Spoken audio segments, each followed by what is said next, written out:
जय श्री कृष्णा। कर्मयोग क्या है, ये जानने के लिए इस छोटी सी कहानी को पूरी जरूर सुनिएगा। एक बार एक 7 वर्ष का बालक एक महर्षि के पास आया। महर्षि को प्रणाम कर उसने अपनी जिज्ञासा उनके समक्ष रखी। बालक बोला, क्या आप मुझे बता सकते हैं कि कर्म योग क्या है? क्योंकि जब कभी भी मैं ये प्रश्न अपने माता पिता से पूछता हूँ तो वो कहते हैं कि अभी तुम्हें इस विषय में सोचने की कोई आवश्यकता नहीं है, जब तुम बड़े हो जाओगे तब अपने आप समझ जाओगे। बालक की बात सुनकर महर्षि मुस्कुराए और उन्होंने बालक से कहा, मैं तुम्हें इस प्रश्न का उत्तर दूंगा, लेकिन अभी तुम यहाँ शांतिपूर्वक बैठ जाओ। बालक उनकी आज्ञा का पालन कर उनके पास जाकर बैठ गया। कुछ समय बाद वहां एक व्यक्ति लड्डू लेकर आया और सारे लड्डू उन्होंने महर्षि के समक्ष में रख दिए।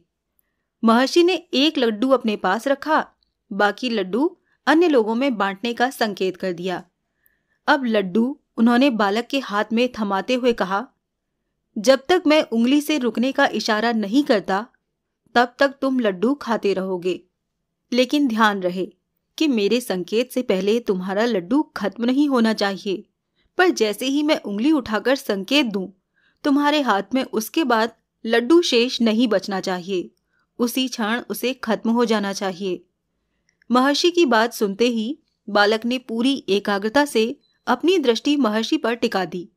उसका मुख बेशक ही लड्डू खा रहा था, किंतु उसकी आंखें एकटक महात्मा जी पर टिकी हुई थीं। अचानक उसे महर्षि जी ने संकेत दिया और इशारा मिलते ही बालक ने बचा हुआ लड्डू एक साथ अपने मुंह में रख लिया। महर्षि बोले, अभी अभी तुमने जो काम किया वास्तव में वही कर्म योग है। उन्होंने आगे समझाते हुए कहा, देखो, जब तुम लड्डू खा रहे थे तब तुम्हारा ध्यान केवल मुझ पर था, लड्डू पर नहीं था। तुम हर क्षण मुझे ही देख रहे थे।